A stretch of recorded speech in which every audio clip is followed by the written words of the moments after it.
हाँ बच्चों, हम क्या स्टार्ट कर रहे हैं? AS24 का रिवीजन। AS24 का नाम क्या है? Discontinuing operation. डिसकंटिन्यूड ऑपरेशन या डिसकंटिन्यूइंग मतलब जो डिसकंटिन्यू हो चुका है या हो रहा है? हो रहा है। देखो मेरी बात को सुनो। अब एक एंटिटी है, इसका ये चार ऑपरेशन है, ABCD। R for revenue expense.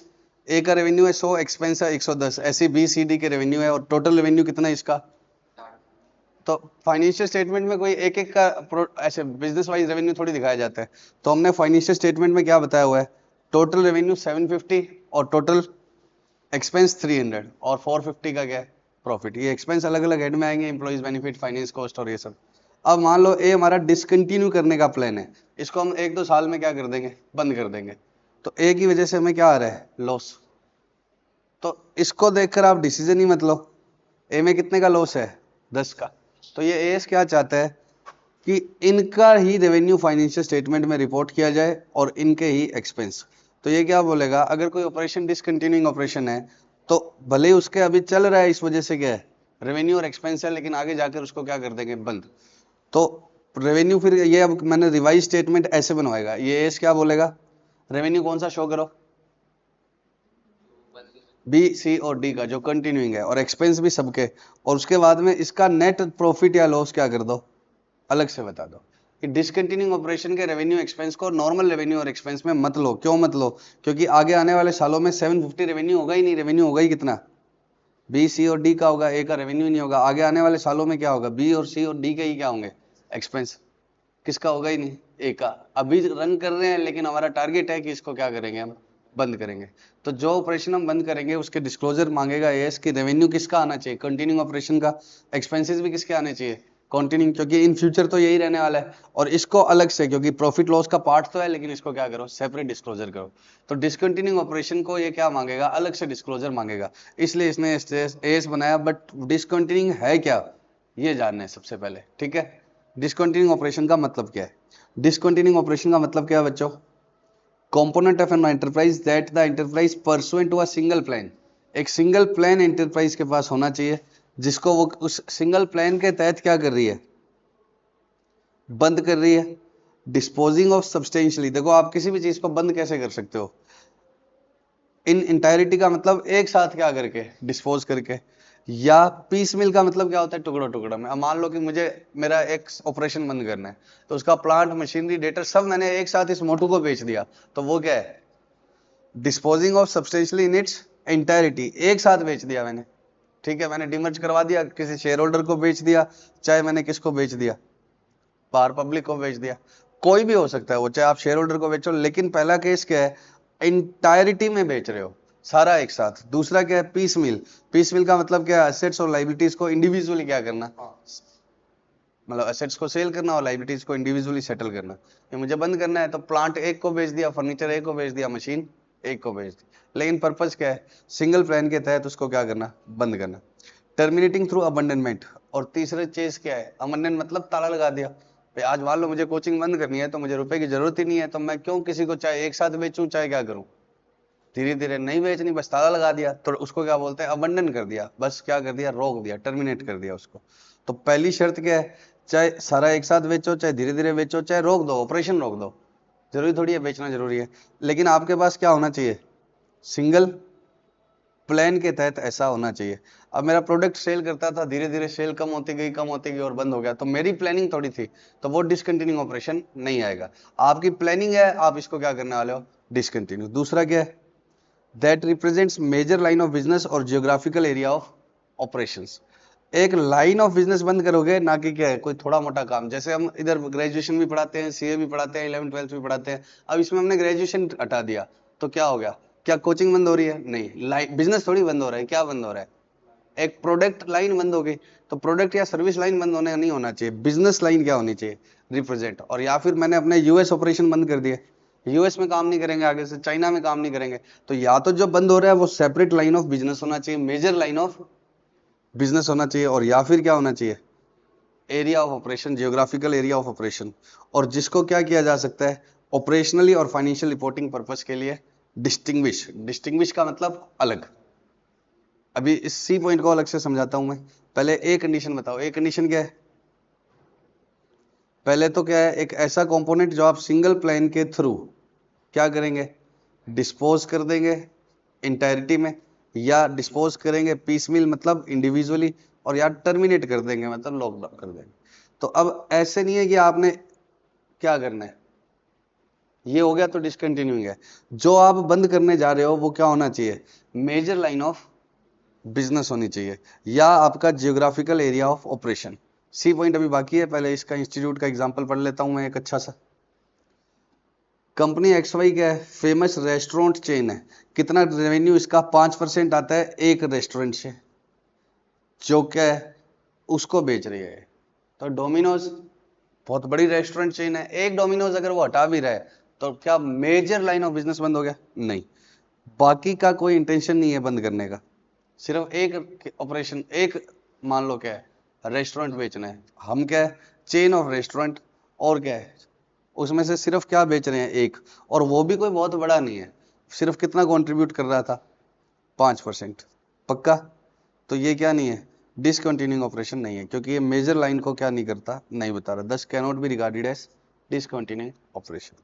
अब कंपनी एमएन है, जिसमें होटल का भी काम है, एयरलाइंस का भी काम है, सॉफ्टवेयर का भी काम है, और इसने अब एयरलाइन बिजनेस को ही सेल करने का क्या कर लिया, डिसीजन ले लिया है। और एयरलाइन बिजनेस क्या है, 25% मेरा क्या करता है, टोटल बिजनेस को कंट्रीब्यूट करता है। अभी मैंने 5 एयरक्राफ्ट ही बेचे आउट ऑफ 50। मैंने ये तो कही नहीं कि बिक जाना चाहिए, डिसकंटिन्यूड तो चाहिए ही नहीं, कौन सा चाहिए, जो डिसकंटिन्यूड ही है, जिसका रेवेन्यू ही नहीं आ रहा, एक्सपेंस ही नहीं आ रहा, तो हम अलग करेंगे क्या। तो हमें डिसकंटिन्यूइंग चाहिए, तो डिसकंटिन्यूइंग तो है ही ना, क्यों है बोलो, एक मेजर लाइन ऑफ बिजनेस को क्या कर रहा है, रिप्रेजेंट कर, ठीक है पक्का। तो ये क्या है, डिसकंटिन्यूइंग ऑपरेशन। अब देखो इस एस का कहना क्या होगा लास्ट में, कि सारे रेवेन्यूज जो आपके टोटल एंटिटी का रेवेन्यू है, उसमें से जो डिसकंटिन्यूइंग पार्ट है उसका रेवेन्यू क्या कर दो, हटा दो, ताकि रेवेन्यू फ्रॉम ऑपरेशन सिर्फ किसका आए, कंटिन्यूइंग का आए। उसी को देख के लोग डिसाइड करें, उसके एक्सपेंस भी रिस्पेक्टिव जितने जितने एक्सपेंस है उन सब में से हटा दो, ताकि एक्सपेंस भी कौन से आए, कंटिन्यूइंग के, और फिर इसका जो प्रॉफिट लॉस है वो अलग से क्या करना, आगे करना। तो अब ये ऐसी बैलेंस शीट में बोलेगा कि डिसकंटिन्यूड ऑपरेशन की एसेट्स क्या है, नॉर्मल एसेट्स में से हटा दो, अलग से शो करो, लाइबिलिटीज भी क्या करो अलग से। तो इसको अलग से करने का मतलब क्या है, अलग से पता तो लगता रहे, तो उसको ऑपरेशनली और फाइनेंशियल रिपोर्टिंग पर्पज से डिस्टिंग्विश किया जा सके। डिस्टिंग्विश मतलब अलग से किया जा सके। अब कब होता है वो अलग से, ये कहता है कि जब उसकी ऑपरेटिंग एसेट्स और लाइबिलिटीज डायरेक्टली हमें अलग से पता हो, ये सारी कंडीशन क्या हो, पता होनी चाहिए, उसका रेवेन्यू भी हमें अलग से बताओ, और मेजोरिटी ऑफ एक्सपेंसेस भी क्या हो, अलग से बताओ। जैसे अब हम यहाँ पर सीए भी पढ़ा रहे हैं और 11th-12th भी पढ़ा रहे हैं, लेकिन मैं कहूँ कि 11th-12th अब क्या है, डिसकंटिन्यूइंग ऑपरेशन है, हम कब कब बंद कर देंगे, 2 साल के अंदर अंदर इसको क्या कर देंगे, बंद कर देंगे, क्योंकि हमारे पास कुछ 11th के एडमिशन है, और वो बच्चे इस भरोसे में आए थे कि क्या है कि 12th तक पढ़ेंगे, पढ़ने तो आई थे और इधर डांस थोड़ी सिखाते हैं, लेकिन क्या है कि वो क्या करेंगे कि 12th तक पढ़ेंगे हम, और 11th के बाद उनको छोड़ थोड़ी सकते हैं, तो क्या होगा 12th तो उनको करानी पड़ेगा। या मान लो सीए डिसकंटिन्यू करना है, तो मेरे पास कुछ बच्चे ऐसे हैं जो सीए फाइनल के हैं, जिनके अटेम्प्ट 3-3 साल बाद है, लेकिन वो सबसे पहले किसकी कोचिंग कर लेते हैं, एफआर की, क्योंकि उसमें अमेंडमेंट आते नहीं, तो उनके 3 साल तक तो मुझे देना ही होगा, चाहे तीसरे साल उनको रिवीजन की जरूरत पड़े, जरूरत तो पड़ेगी ना मेरी। तो मैं 3 साल तक क्या कर रहा हूँ कि इसको कंटिन्यू करूंगा, या आप आज बंद करने का डिसीजन ले लूं, तो भी आपका अटेम्प्ट कौन सा है, सितंबर, तो सितंबर तक तो मुझे चलाना ही पड़ेगा, तो मार्च 31 मार्च को ये क्या है, डिसकंटिन्यू हो जाएगा। अब मान लो कि 11-12 डिसकंटिन्यू करना है या कोई भी एक करना है, अब हमारी एसेट्स लाइबिलिटीज अलग से है ही नहीं। इसी क्लास में जब ये खाली होती है तो इसमें किसको बिठा लेते हैं, 11-12 को इसी क्लास में किसको बिठा लेते हैं, सीए वालों को। तो ऑपरेशनल एसेट्स और लाइबिलिटीज उसकी अलग नहीं है, तो आप बैलेंस शीट में अलग करके कैसे दिखाएंगे। तो इसलिए कह रहा है कि फिर भले ही वो बंद करना है, separate major line of business भी बता रहा हो, लेकिन क्या है आप डिस्क्लोजर ही नहीं कर पाएंगे ना, कि उसकी एसेट अलग बताओ, तो अलग बता ही नहीं सकते। अब यही एसेट किस में यूज हो रही है, 11th-12th में यही एसेट किस में यूज हो रही है, सीए में यही एसेट सब में यूज हो रही है, तो उसकी एसेट्स लाइबिलिटीज क्या हो, अलग से पता लग सके, उसके रेवेन्यूज अलग से पता लग सके। 11th-12th के रेवेन्यू हमें अलग से पता है, लेकिन एक्सपेंसेस भी अगेन क्या है, मेजोरिटी एक्सपेंसेस क्या हो, बोलो अलग से पता लग सके। ये तीनों चीजें, क्योंकि एक्सपेंसेस में से भी मैं उसके अलग करूंगा।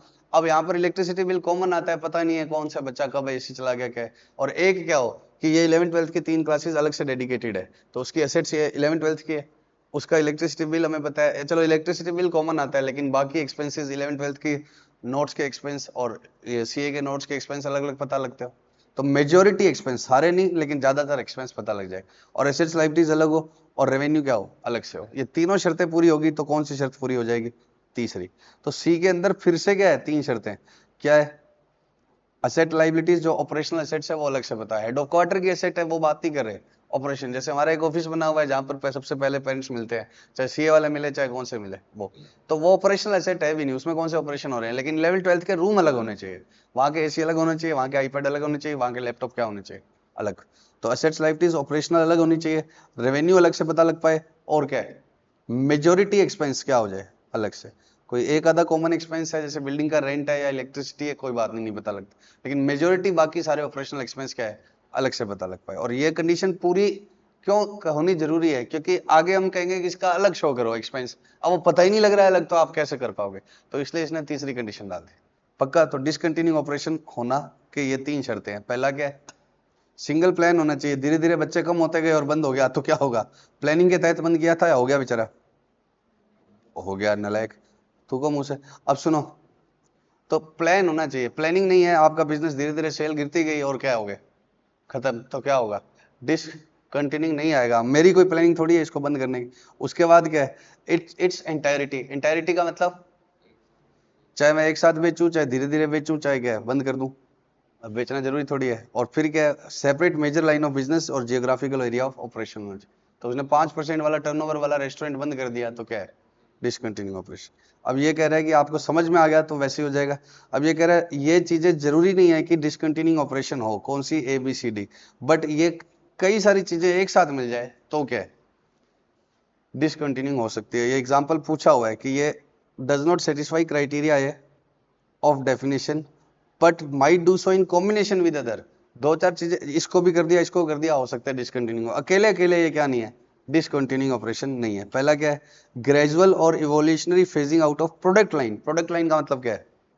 बिजनेस या प्रोडक्ट। अब मैं 5 तरह की चिप्स बनाता हूँ, बिंगो टेढ़े मेढ़े, बिंगो सीधे टेढ़े, जो भी है उसमें से टेढ़े मेढ़े बंद कर दिए तो प्रोडक्ट बंद किया या बिंगो मतलब बिजनेस बंद कर दिया? चिप्स आती है ना लेस की, कौन सी आती है? सॉल्ट वाली, फलाने वाली, ढिमकाने वाली। अब फलाने ढिमकाने में से सिर्फ एक फलाना बंद किया है तो क्या हो गया? प्रोडक्ट लाइन बंद हुआ है, ना कि क्या हुआ है? वो आती है चॉकलेट्स आती है कैडबरी के, कैसी कैसी आती है, डेयरी मिल्क, सिल्क और बबलू बबली जो भी आती है, तो उसमें से बबलू बंद कर दिया कि बबलू थोड़ी बिकेगा, बबली बिकेगी। बताओ। तो बबलू क्या हंस रहा है बेटा? बबलू बंद कर दिया तो क्या होगा? डिसकंटिन्यूइंग नहीं है, क्योंकि मैंने एक प्रोडक्ट बंद किया है, ना कि पूरी चॉकलेट बंद कर दी। ठीक है? या क्लास ऑफ सर्विसेज, अब हमने बीकॉम बंद कर दिया तो क्या होगा? पढ़ाना तो चल ही रहा है ना, ग्रेजुएशन बंद कर दिया तो क्या है? उसके बाद ये डिसकंटिन्यूइंग नहीं है। कृष्णा तुम्हारी गंदी सोच समझ में आ रही है? मैं discontinuing even if relatively abruptly several product line with an ongoing line of business. बताओ, वो कह रही है बंद तो several product lines with in ongoing line of business, several products with in on, तो कई सारे प्रोडक्ट बंद कर दिए। देखो मैं एक बात सुनो, मेरे को सबसे ज्यादा तसल्ली किसको पढ़ाने होती है? सीए फाइनल वालों को। ना तो वो तंग करते कि दूसरे सब्जेक्ट का समझ नहीं आया, ये नहीं आया, वो नहीं आया। अकेला मैं क्या पढ़ता हूँ? अकाउंट्स, और सबसे ज्यादा फीस है, और सुबह सुबह में काम हो जाता है क्योंकि दोपहर में वो आर्टिकल चिप जाते हैं, और रेवेन्यू भी उसमें क्या है, सबसे ज्यादा है, फीस भी ज्यादा है, और क्या है, कोई दूसरे टीचर का कंट्रोल नहीं, ये नहीं समझ में आया, वो नहीं समझ में आया। सीधे बच्चे होते हैं, सुलझे हुए ऑफिस जाते हैं तो प्रैक्टिकल भी होते हैं। तुम्हारे को एक दिन के लिए बोल दें कि क्या ये डाउट कर लेंगे तो तुम चिढ़ जाते हो। वो अब ऑफिस और जाते हैं तो थोड़े सुलझे हुए बड़े बच्चे होते हैं ना, उनको समझ होती है। तो मैं कहा कि सिर्फ उस पर फोकस करेंगे तो बाकी सब छोड़ देंगे। तो भी क्या है, सेवरल प्रोडक्ट बंद कर दिए बट टीचिंग अभी भी नहीं छोड़ी। तो 4-5 प्रोडक्ट इकट्ठे बंद कर दो तो भी क्या है, जरूर अकेले अकेले तो नहीं, और बातें और साथ में मिल जाए तो क्या हो सकता है? डिसकंटिन्यू हो सकता है। नेक्स्ट क्या है? अब शिफ्ट करना। शिफ्ट करने का तो मतलब ही क्या है? बंद तो हुआ ही नहीं, जगह बदल दी। प्रोडक्शन और marketing activities for a particular line of business from one location to another. Production का काम कहाँ से शिफ्ट कर दिया? प्रोडक्शन कहाँ करते थे? इंडिया में, वहां से चाइना में शिफ्ट कर दिया, लेबर सस्ती है या कोई भी वजह से कर दिया। ठीक है? या मार्केटिंग का काम कहाँ से देखते थे? गरसाना से, यूएस से, तो वहां से शिफ्ट करके कहीं और कर दिया। तो ये तो लोकेशन शिफ्ट करी है, वैसे भी बंद तो कुछ हो ही नहीं ना, शिफ्ट ही तो हुआ है। शिफ्ट तो होते रहते हैं। Closing of facility to achieve production improvement. कोई फैसिलिटी बंद कर दी। फैसिलिटी का मतलब क्या है? सुविधा, ताकि प्रोडक्टिविटी इंप्रूवमेंट आए। हमने कैफेटेरिया बंद कर दिया ताकि लोग कैफेटेरिया में बैठे गप्पे मारते रहते, काम करते नहीं है, तो वो स्मोकिंग जोन बंद कर दिया कि फालतू खर्चा लग रहा है, कॉस्ट सेविंग हो रही है, तो कोई फैसिलिटी बंद करी है, ना कि काम बंद किया है, ठीक है, ताकि प्रोडक्टिविटी बढ़े या क्या हो, कॉस्ट सेविंग्स हो जाए। पक्का? तो इनको क्या नहीं मानना, डिसकंटिन्यू नहीं मानना, ठीक है, ये हो ही गया पहले से। अब कब से डिसकंटिन्यू मानूं? देखो, जैसे तुम्हारे पापा तुम्हारे बिजनेस से दुखी है कि मैं बिजनेस चेंज करना चाहता हूँ, दूसरा करना चाहता हूँ, लेकिन कर नहीं पाते, सोचते हैं डेली, तो ऐसे मैंने सोचा कि इसको क्या है, इस सिस्टम को ऐसे करेंगे वैसे करेंगे, तो सोचने से नहीं होता, आपने डिस्क्लोजर कर दिया, बाद में आप बंद तो करते ही नहीं हो। बोलो तो कब मानना होगा कि डिस्क्लोजर, आईडी का मतलब जो भी डिस्क्लोजर हम बताएंगे वो किस दिन से देने स्टार्ट करने हैं, जब से आईडी आ जाए। आईडी कब आता है? जब या तो आपने बाइंडिंग सेल एग्रीमेंट कर लिया। अब मैं यहाँ से देखो, मैं तुम्हें बताता हूँ, मैं मनीष सरोवर से कई बार कह, मतलब हमारे बीच में थोड़ी बहुत कहासुनी हो जाती है, तो पहली बार मैंने कहा कि आप चला लो, मैं जा रहा हूँ, तो ये मेरे को घर पे मनाने आए, ठीक है। दूसरी बार फिर हमारे ऐसे हो गया, तो मैं कहा कि आप चला लो, मैं जा रहा हूँ, तो इन्होंने मेरे को फोन करके कहा कि आना है तो आजा, नहीं तो ऐसे करा, फिर मैं आ गया, मतलब ऐसे फोन करके राजी कर लिया। तीसरी बार ना कोई घर पे मनाने आए, ना कोई क्या है, फोन किया, मैं अगले दिन अपनी एस्थेसी करा के खुद ही आ गया। क्यों आ गया? बच्चे वेट कर रहे हैं। तो अब ऐसे बोलने से थोड़ी होता है, एक कोई ना कोई तरीका तो होना चाहिए। अब मैं यहाँ से नाराज होके गया और आगे मेरे को इसने क्या है, इसने गणेश जी ने मेरे मौके का क्या उठा लिया फायदा, इसने कहा कि सर आप छोड़ो, आपके बस की है नहीं, आपको मैं 10 लाख रुपए 15 लाख रुपए देता हूँ और आप चेक क्या कर दो, एग्रीमेंट कर लो कि आप समर्थ मुझे बेच रहे हो। तो मैंने जब बाइंडिंग सेल एग्रीमेंट ही कर लिया, तब तो क्या है, मैं मुकर ही नहीं सकता, तो तब तो ये हो ही गया। अब मैंने कहा देखो, अभी 2 साल तक मैं इन बच्चों का जो मेरे ले रखे हैं 11th 12th के, या जहां तक है उनको मैं चलाऊंगा। इसने कहा कोई बात नहीं, 2 साल बाद का कर लो। तो 2 साल तक मेरे पास है, लेकिन 2 साल तक इसमें क्या है, डिसकंटिन्यूइंग ऑपरेशन दिखेगा, ठीक है। पक्का? मान लो कि समर्थ कोचिंग के अलावा मेरे 4 काम और है, तो कोचिंग वाला काम क्या दिखेगा, डिसकंटिन्यूइंग ऑपरेशन, ठीक है। आप तो कहोगे ऑपरेशन क्या है, सारा ही बंद हो गया। मान लो 10 काम है, जिसमें से कोचिंग का बाइंडिंग सेल एग्रीमेंट, और इसने मेरे को क्या है, इमोशनल हुआ था, फायदा उठा लिया, अगले दिन क्या है, अगर इसको पता है, अलग अकल आ जाएगी कि मनीष सर ही अपने हैं, ये थोड़ी अपने, लेकिन इसने हाथों हाथ ही क्या करवा लिया, बाइंडिंग सेल एग्रीमेंट करवा लिया। पक्का? सेकंड क्या है, बाइंडिंग सेल एग्रीमेंट नहीं हुआ, लेकिन क्या है, बोर्ड ऑफ डायरेक्टर या जो भी सिमिलर गवर्निंग बॉडी है, उसने एक डिटेल प्लान बनाया और उसको अप्रूव कर दिया, and made announcement of the plan. Made announcement of the plan का मतलब क्या है? अब मैं यहां पर सारे बच्चों को इकट्ठा कर लूं और क्या बोल दूं कि ये अब तुम्हारा ये लास्ट बैच है, इसमें जितने डाउट पूछने पूछ लेना, रिपीटर्स बच्चों को हम वापस नहीं पढ़ा पाएंगे या जो भी है, और अगले दिन क्या बोलूं कि मैं पढ़ा रहा हूं, तो बेइज्जती नहीं हो जाएगी? फिर एक दिन तो मैं बोल दूं कि क्या है, कि अब ये बैच बंद होगा, और नेक्स्ट बैच जब आए तो मैसेज भेज रहे हैं, Samarth commerce classes starting new batch. तो जब अनाउंसमेंट आप कर देते हो तो क्या होता है, फिर मुकरना मुश्किल हो जाता है। भाई बोर्ड ऑफ डायरेक्टर्स बैठ के सोच रहे हैं उस फैक्ट्री को बंद कर दें, ये कर लें, नहीं है। प्लान भी बना लिया तो भी नहीं है, एंड के साथ क्या है, अनाउंसमेंट। तो या तो बाइंडिंग सेल एग्रीमेंट ही हो गया, तब क्या है, डिसकंटिन्यूइंग। और बाइंडिंग सेल एग्रीमेंट नहीं है तो आपके पास डिटेल्ड फॉर्मल प्लान है, और उसका क्या कर दिया, अनाउंसमेंट। डिटेल्ड फॉर्मल प्लान का मतलब क्या होता है कि उसके अंदर ये चीजें होनी चाहिए कि कौन कौन सी एसेट्स बंद हो जाएगी, कौन किस तरीके से बेचोगे, एक साथ बेचोगे, पीस मिल बेचोगे, कब तक बेच दोगे, कौन कौन सी लोकेशन अफेक्ट होंगे, कितने नंबर ऑफ एम्प्लॉइज को छोड़ना पड़ेगा, उनको क्या कंपोजिशन दोगे। पक्का? और उसके बाद में डिस्पोजल से हमें क्या एक्सपेक्टेशन है कि क्या मिल जाएगा। तो ये होता है डिटेल्ड फॉर्मल प्लान। ऐसे नहीं कि प्लान है बंद करेंगे, कब तक बंद कर देंगे, क्या कुछ है, तो ये पॉइंट्स याद कर लेना, ठीक है। और कब माना जाता है कि अनाउंसमेंट होगी, अनाउंसमेंट कब होगी, जब इसकी अनाउंसमेंट मैंने कर दी, किसको, अपने लेंडर्स को, स्टॉक एक्सचेंज को, ट्रेड पेबल को, यूनियन को, इन सफिशिएंट स्पेसिफिक मैनर, इस तरीके से कि एंटरप्राइज डेमोन्स्ट्रेटली कमिटेड है किसके, डिसकंटिन्यूस। अब मैं आप लोगों से बात कर रहा हूं यार, इसको बंद करने का इरादा है या बंद करूंगा यार इसको, तो कमिटमेंट दिख रहा है क्या तुम्हें? नहीं। सबको बताना होगा, लेंडर को कि अब हम तुम्हारे रुपए चुकाएंगे, अब तुम देख लेना, आगे किसी और को उधार देना, हम दे देंगे। स्टॉक एक्सचेंज को बताना होगा, जिससे गुड्स खरीदते हैं उनको बताना होगा कि अब से हम तुम्हारा गुड्स नहीं खरीद पाएंगे, आप क्या है, उस दूसरा कोई क्या ढूंढ लो कस्टमर। ट्रेड यूनियंस को बताना होगा कि वर्कर्स को बता दो आप अपने अपने की क्या है, कि आप जॉब ढूंढनी पड़ेगी दूसरी, या ट्रेड यूनियन उसको भी बोलते हैं किसको, कि जैसे कपड़े वाली इंडस्ट्री में हम टोटल यूनियन बना रखी है, ठीक है, तो उस यूनियन को भी बताएंगे हम, और इस तरीके से बताएंगे कि ये दिख रहा है कि अब हम कमिटेड है इसके। ऐसे नहीं है कि थोड़ा बहुत बात कर ले, मैं बोलूं यार क्या तो है, बंद करूंगा आप इसको, ठीक है, अनाउंस तो हो रहा है, लेकिन क्या है, आपको क्या नहीं दिख रहा, कमिटमेंट नहीं दिख रहा। एक मैंने सारे बच्चों को बोला कि क्या है, या बड़े मतलब अपने तो छोटा एग्जांपल लेते हैं, बड़ा एग्जांपल लेते हैं, टाटा ने प्रेस कॉन्फ्रेंस करी और सबको बताया, तो फिर अब मुकरना मुश्किल हो जाएगा। तो डिटेल फॉर्मल तो दो में से एक काम होते ही आपको ये डिस्क्लोजर देने पड़ेंगे, जिसको क्या बोलते हैं, आईडी। आईडी मतलब इनिशियल डिस्क्लोजर इवेंट। जो भी डिस्क्लोजर आगे बताएंगे वो क्या है, कब से बताने हैं, जब आईडी अकर हो जाए। आईडी कब अकर होता है, या तो बाइंडिंग सेल एग्रीमेंट हो जाए, और या फिर फॉर्मल प्लान हो डिटेल, और जिसकी क्या हो अनाउंसमेंट भी कर दी। ठीक है, अब अगर ये आईडी अकर हो गया तो फिर क्या क्या बताना पड़ेगा कि कौन सा ऑपरेशन डिसकंटिन्यू हो रहा है। अब से नोट्स में हमेशा क्या लिखना पड़ेगा, जैसे मेरा कार का बिजनेस क्या हो रहा है, डिसकंटिन्यू। और A17 में हम बिजनेस सेगमेंट की रिपोर्ट बनाते हैं, तो ये किस बिजनेस सेगमेंट में क्या था, शो हो रहा था। तो ये तो A17 के बाद ही समझ में आएगा। Date and nature of ID. Date मतलब किस दिन आईडी अकर हुआ, नेचर का मतलब बाइंडिंग सेल एग्रीमेंट की वजह से हुआ या फॉर्मल प्लान और अनाउंसमेंट की वजह से हुआ।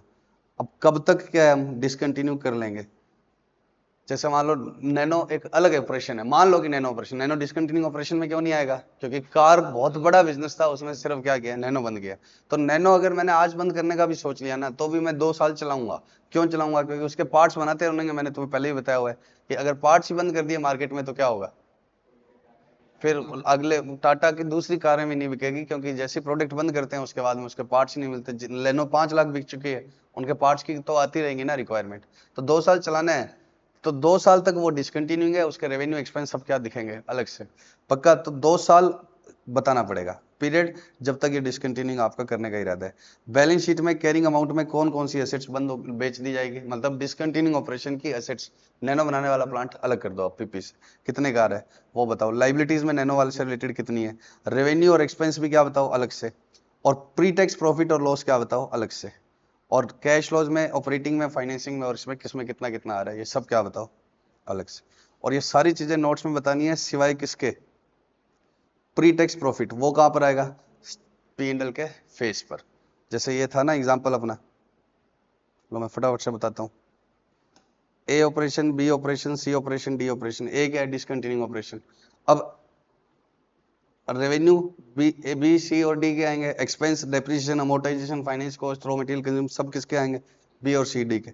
और यहाँ पर ए का नेट प्रॉफिट आएगा, कैसे, रेवेन्यू माइनस हर तरह के खर्चे कम करके। तो ये तो कह रहा है अलग अलग बताओ, अलग अलग यहाँ नहीं बताना, यहाँ तो सिर्फ क्या बताना है, प्री टैक्स प्रॉफिट और लॉस और उसका टैक्स एक्सपेंस। नोट्स में बताना है कि रेवेन्यू कितना है, फाइनेंस कॉस्ट कितनी है, इसकी कितनी है, डिसकंटिन्यूइंग ऑपरेशन। समझ रहे, तो रेवेन्यू, एक्सपेंस, एसेट्स, ये सब किस में बताने हैं, नोट्स में। बैलेंस शीट के फेस पर क्या बताना है, P&L के फेस पर क्या बताना है, प्री टैक्स प्रॉफिट। तो ये सारे डिस्क्लोजर किस में देने हैं, नोट्स में। लेकिन प्री टैक्स प्रॉफिट और उसका टैक्स एक्सपेंस कहां बताना है, फेस। पक्का, बोलो बच्चों। और असेट्स लाइबिलिटीज अगर सेटल करनी है तो क्या बताना पड़ेगा, gain loss that is recognised on disposal of asset या लाइबिलिटीज। अब लाइबिलिटीज थोड़ी कम पर सेटल कर देते हैं, जब हम बंद होते हैं तो 2 करोड़ के कितने दे आते हैं, 1.5 करोड़। तो वो मान भी जाता है कि इतना तो आ रहा है कम से कम, नहीं तो भाग ही जाएंगे। तो उसकी वजह से जो गेन आया, एसेट्स बेचने से जो गेन या लॉस आया, वो भी आपको अलग से बताना पड़ेगा। अगर ये बेच ही दिया है तो, और नहीं बेचा है, जैसे मैंने क्या कर दिया, डिसकंटिन्यूइंग ऑपरेशन है, कितने साल तक चलेगा, तब भी है 3 साल तक। तो अभी इस साल में ये बेचा नहीं है, तब तक आप क्या बताना पड़ेगा, नेट सेलिंग प्राइस या रेंज ऑफ प्राइस जो हमें एक्सपेक्टेड है। जो हमें क्या है एक्सपेक्टेड, नेट सेलिंग प्राइस का मतलब प्लांट का इतना होगा, ये होगा, वो होगा। और इस साल में थोड़ा प्लांट बेच दिया तो उसका गेन लॉस आ ही गया। उसका तो जब तक नहीं बेचा है तब तक उसके क्या बताने पड़ेंगे, नेट सेलिंग प्राइस। या अगर एग्जैक्टली नहीं पता, नेट सेलिंग प्राइस कब पता होगा, जब बाइंडिंग सेल एग्रीमेंट कर दिया तो एग्री तो ही गया 3 साल बाद बेचूंगा, लेकिन क्या है, नेट पता है मुझे क्या मिलेगा। लेकिन अगर बाइंडिंग सेल एग्रीमेंट नहीं है तो क्या है, एक्सपेक्टेड की रेंज तो बता दो कि लगभग इससे इसके अंदर सेल हो जाएगा, ताकि शेयर होल्डर को आइडिया लग जाए कि आगे बिकेगा तो इतना क्या होगा, प्रॉफिट लॉस आएगा। और जब बेचते जाओगे जिन जिन सालों में, जैसे मान लो जो डिसकंटिन्यू ऑपरेशन है उसके 5 प्लांट है, एक बेच दिया तो उसका गेन लॉस तो अलग से बताओ, और बाकी 4 के क्या है, नेट सेलिंग प्राइस डिस्क्लोज करते रहो। पक्का। और ये वाली चीज भी किस पर बतानी होती है, फेस पर, गेन लॉस ऑन एसेट। ठीक है, और हर साल इनको डिस्क्लोजर को अपडेट करते रहो। अपडेट का मतलब पहले लगा था कि 2.5 साल में बंद कर देंगे, अब क्या लग रहा है 3.5 साल लगेंगे, 3.5 लगेंगे। तो फिर अपडेट कर दो अगर कोई सिग्निफिकेंट चेंज आया है तो। पहले हमने नेट सेलिंग प्राइस या एक्सपेक्टेड सेलिंग प्राइस ये बताया था, अब लग रहा है कम या ज्यादा पर सेल होगा। तो उनको जब तक, जैसे इस साल के फाइनेंशियल में कुछ अलग बताया था, कोई मेजर चेंज हो गया तो इस साल में क्या बता दो, अलग से बता दो। पक्का। और कब तक बताते रहना है, आईडी अकर होने से लेकर जब तक आपका डिसकंटिन्यूस कंप्लीट नहीं होता तब तक है। और अगर 3-4 ऑपरेशन डिसकंटिन्यू है तो हर एक का अलग बताना पड़ेगा, प्री टैक्स प्रॉफिट फेस पर और हर एक के रेवेन्यू अलग। सारे डिसकंटिन्यू के इकट्ठे रेवेन्यू नहीं दिखाने नोट्स में, जैसे ए और बी दोनों बंद कर रहा हूं तो नोट्स में ए का रेवेन्यू अलग, बी का रेवेन्यू अलग, नोट्स में ए के एक्सपेंस अलग, बी के एक्सपेंस अलग, नोट्स में ए की एसेट्स अलग, बी की एसेट्स अलग। और फेस पर भी क्या है, ए डिसकंटिन्यू ऑपरेशन के प्रॉफिट लॉस अलग और बी डिसकंटिन्यू प्रॉफिट्स के नेट प्रॉफिट और लॉस अलग। पक्का? तो ये वापस वही बात चीज रिपीट कर दी। ये सारे डिस्क्लोजर्स किस में आएंगे, नोट्स में। एक्सेप्ट का मतलब कब फेस पे आएगा, नेट प्रॉफिट जो आएगा, प्री टैक्स प्रॉफिट। पक्का? उसका और उसका इनकम टैक्स एक्सपेंस। और अगर एसेट्स और लाइबिलिटीज बेच दी, मतलब लाइबिलिटी सेटल कर दी, एसेट्स बेच दी, तो उनका नेट प्रॉफिट और लॉस फेस पर अलग से आएगा। ठीक है, ये तो हो गया सारा एस। अब इसके क्या कर लेते हैं क्वेश्चन। एग्जाम्पल 1 हो गया, 2 हो गया, 3 पढ़ लीजिएगा, कोई खास बात नहीं है। 4 में यही लिखा हुआ है।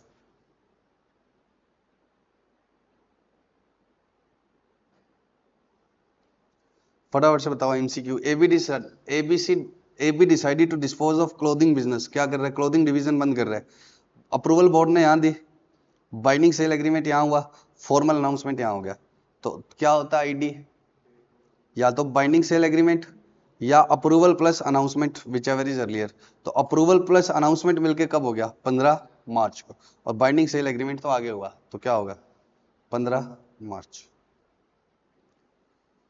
To qualify as a component that can be distinguished operationally and for financial reporting purpose, the conditions। तीसरी कंडीशन थी ना कि अलग से भी क्या पता लगे, तो क्या क्या पता होना चाहिए, उसकी असेट्स लाइबिलिटीज अलग से बताओ, रेवेन्यू अलग से बताओ, मेजोरिटी और एक्सपेंस अलग से बताओ। तो क्या होगा, all of this. Identify which of the following statement is incorrect. Discontinuing operation एक कंपोनेंट होता है जो क्या करता है, सेपरेट मेजर लाइन और बिजनेस को करता है इंडिकेट। तो ये क्या है, correct. A discontinuing operation is the component of enterprise that is distinguished operationally and for financial reporting purpose। ये कौन सी कंडीशन है, सी वाली। ये कौन सी कंडीशन है, बी वाली। और ये कौन सी कंडीशन है, ए वाली। कि एंटायरिटी में बेचे या पीस मिल बेचे हैं, बोलो। और ये क्या लिखा हुआ है, सी गलत है। Discontinuing operation is a component of enterprise that may और may not be distinguished operationally.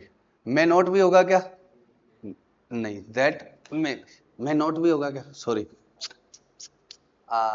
That, बोलो। मैं भी, ये गोलगट्टू है, इसका आप देखोगे ना तो ये प्यारा बच्चा है, गोलम गोल। चौथा, आइडेंटिफाई द इनकरेक्ट स्टेटमेंट्स।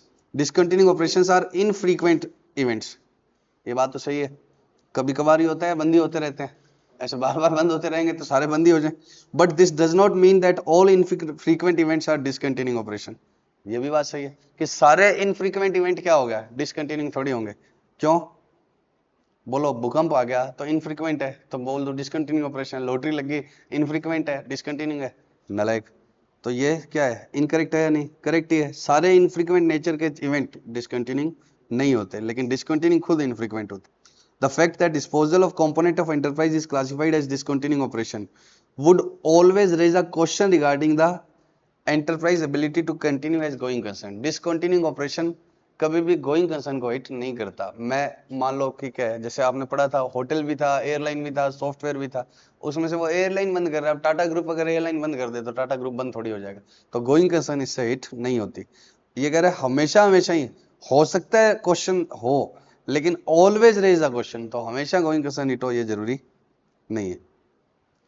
अब ये बात मैंने आपको बतानी है। For recognising and measuring the effects of discontinuing operation, AS24 does not provide any guidelines. AS24 कोई गाइडलाइंस नहीं देता, बिल्कुल सही बात है। रेलेवेंट अकाउंटिंग स्टैंडर्ड ही रेफर करने होंगे। जैसे मेरी बात सुनो, मैंने तुम्हें क्या बोल दिया कि profit loss on sale of fixed assets अलग से बताना है। कितना आएगा प्रॉफिट लॉस ऑन सेल, वो पीपी के स्टैंडर्ड से ही आएगा। पीपी का स्टैंडर्ड कैरिंग अमाउंट और नेट सेल प्राइस का क्या बताता है डिफरेंस। कैसे आएगा प्रॉफिट लॉस, वो रिकॉग्निशन और मेजरमेंट की हम यहाँ बात नहीं कर रहे। हम तो कह रहे हैं वो अलग से डिस्क्लोज कर दो। अब कितना, जैसे सेल नेट प्रॉफिट लॉस अलग से बताओ, रेवेन्यू अलग से बताओ नोट्स में, तो रेवेन्यू कैसे आएगा, वो AS9 के हिसाब से आएगा। तो हम ये नहीं बता रहे रेवेन्यू कैसे आता है, एक्सपेंस कैसे आता है। तो ये बात भी बिल्कुल क्या है, सही है। सॉरी, गलत तो ये हो ही गया, हमारा बी हो ही गया ना। तो सी मुझे समझाना है कि सी सही क्यों है। डी तुम्हें समझ में आ जाएगा, सी समझ गया ना कि सही क्यों है। ये एस ये नहीं बताता रिकॉग्नाइज कैसे करेंगे, मेजर कैसे करेंगे प्रॉफिट लॉस, ये सिर्फ क्या बताता है, अलग से शो करना। अब ये कौन सा है, डिस्क्लोजर एंड प्रेजेंटेशन रिक्वायरमेंट, जो डिटेल मतलब था ना कि क्या क्या डिस्क्लोज करना है, कैरिंग अमाउंट, असेट्स की, लाइबिलिटीज। पक्का इसका आंसर क्या लिखोगे?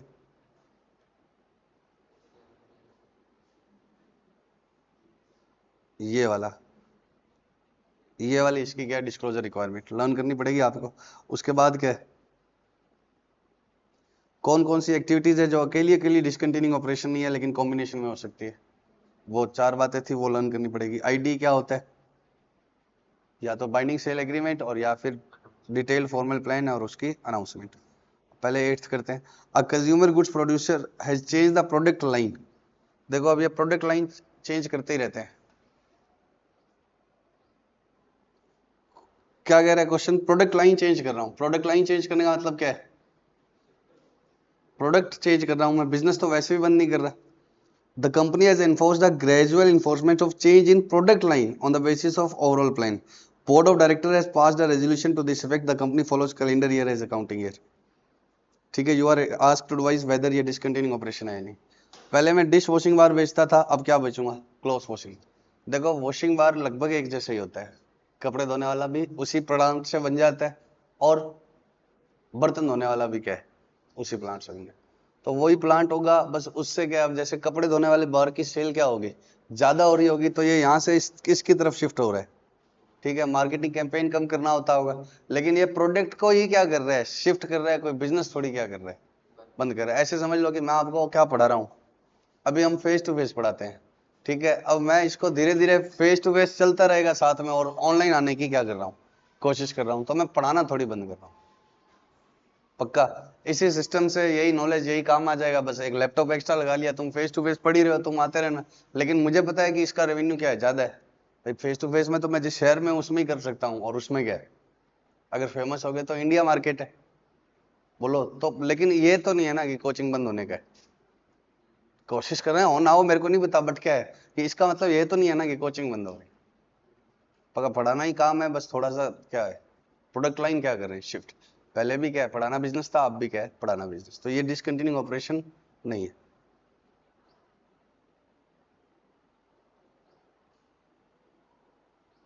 कहा गया,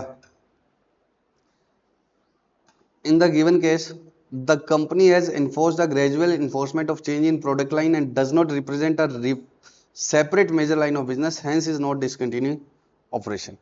अब ये आगे मर्जी से कह रहा है, अगर ये डिसकंटिन्यूइंग होता तो आईडी कब होता, जब बाइंडिंग सेल अरेंजमेंट होता ही हो जाता। पहले इसने क्लियर कर दिया कि ये डिसकंटिन्यूइंग नहीं है, फिर ऐसे ज्ञान चेप रहा है। बताओ कि डिसकंटिन्यूइंग होता तो क्या होता, इनिशियल डिस्क्लोजर इवेंट क्या होता है, वो तो ये तो गलत बात है ना, जब है ही नहीं तो क्यों ज्ञान दे रहे।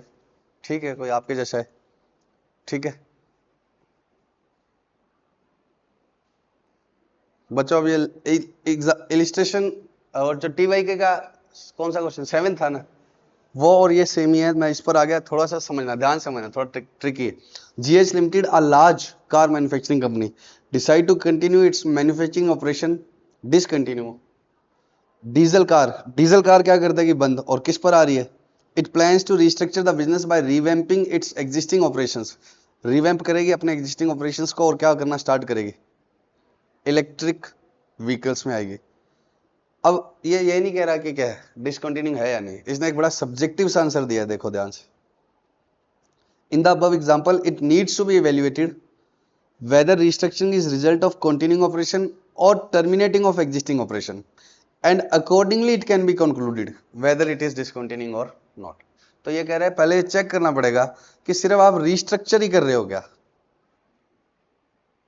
और अगर रिस्ट्रक्चरिंग ही है तब तो क्या है, ये डिसकंटिन्यूइंग नहीं है। और एक क्या है कि आप डीजल को क्या कर रहे हो, बंद, और किस में आना चाह रहे हो, इलेक्ट्रॉनिक में, तब क्या होगा, डीजल डिसकंटिन्यूइंग है। ध्यान समझना, यही चीजें काम आ जाएगी। और दूसरी बात क्या है, जैसे मैं क्या फेस टू फेस बंद करना चाहता हूँ, नहीं, वो हमेशा साथ में रखना चाहता हूँ। लेकिन कल को बाई चांस क्या हो जाए, ऑनलाइन बहुत अच्छा चल जाए, तो क्या हो, कर देंगे मन, फिर क्यों फालतू रेंट भरने इतने बड़े। ऑनलाइन तो क्या है, एक ये पीछे ऑफिस है, हरा पर्दा है, ये देखो ये ऑफिस नहीं है, तो ये तो एक ग्रीन पर्दा लगा के अपना लैपटॉप लगा के घर से ही रिकॉर्ड हो जाएगा। इतनी बड़ी बिल्डिंग, इसका 2 लाख रुपए महीने का अपने क्या दे रहे हैं, किराया दे रहे हैं, तो इसका क्या मतलब है। तो ठीक है, तब हो सकता है कि बाई चांस क्या कर देंगे, डिसकंटिन्यू भी कर देंगे कि अगर ऑनलाइन में रेवेन्यू बढ़िया आ रहा है तो यहाँ इस शहर में तो थोड़े से बच्चे होंगे ना, पक्का। लेकिन एक मैंने ठान ही लिया है कि इसको क्या करना है, फेस टू फेस को हटाओ और आना ही किस में है, ऑनलाइन में। तब ऑन क्या है, coaching discontinue, face to face discontinuing, और ऑनलाइन क्या है, नया ऑपरेशन। एक क्या है कि पैरेलल चला रहा हूँ, पढ़ा रहा हूँ साथ में, कि कम से कम यहाँ पर नाम है, ये तो रह जाए, ऑनलाइन में नहीं चला, ये भी चला गया तो क्या होगा, कुछ नहीं बचेगा। लेकिन तो कम से कम क्या है, ये चला रहा हूं, और बाई चांस कभी इच्छा हो गई कि क्या कि फेस टू फेस अच्छा चल गया, तब इसको छोड़ देंगे।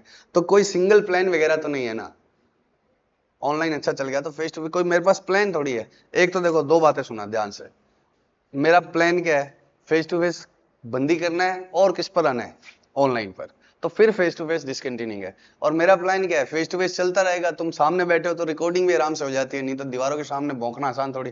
तो तुम बताओ, खाली दीवार के सामने बोला ही नहीं जाता मुझसे, तो तुम सामने बैठे हो, फेस टू फेस चलता रहेगा, और क्या है। और कोई बाद में बहुत ज्यादा अच्छा चल गया तो क्या है, एक बच्चे को रिकॉर्डिंग के लिए बिठा लिया और फेस टू फेस क्या कर देंगे बंद। फिर फेस टू फेस में एक्स्ट्रा कॉस्ट क्या है, किराया, इलेक्ट्रिसिटी बिल। ऑनलाइन में तो वो कॉस्ट ही नहीं है ना। तो वो मन में है लेकिन बंद करने का नहीं है, तब इसको क्या बोलेंगे, रिस्ट्रक्चरिंग की तरफ बढ़ रहे हैं, ना कि क्या, डिसकंटिन्यू, पक्का। तो इसी पर बेस्ड वो क्वेश्चन है। तो इस तरह की चीजों को आप क्या करेंगे भाई, एक प्रोडक्ट वेरिएंट से दूसरे वेरिएंट की तरफ जा रहे हैं तो क्या होगा, रिस्ट्रक्चरिंग है या डिसकंटिन्यूइंग है, वो आपके इंटेंशन से पता चलेगा कि आपको छोड़ना ही है पुराने वाला, तब तो वो क्या है, पुराना डिसकंटिन्यूइंग है, और आपको ऐसे धीरे धीरे शिफ्टिंग आउट करना है, अपना बिजनेस को रिस्ट्रक्चर करना है तो अलग, ठीक है। तो इसका आंसर इस तरह से लिख देना कि इवेल्युएट करना पड़ेगा कि क्या ये restructuring as a result of continuing operation ही है क्या, वही प्लांट काम ले लेंगे जो किस में बनाते थे, डीजल में, आगे धीरे धीरे इलेक्ट्रिक की तरफ मूव हो जाएंगे। और एक क्या है, उसके प्लांट ही अलग तरीके के, इसके प्लांट ही अलग तरह के, तो उसको बंद करना है और इसको क्या करना है, शुरू करना है, तब वो डिसकंटिन्यू है, और उसको असेस करने के बाद ही हम कंक्लूड कर पाएंगे। तो इसका आंसर सब्जेक्टिव लिखा हुआ है, आप भी क्या लिख देना, subjective. Now you may, love you so much, bye bye, Tata.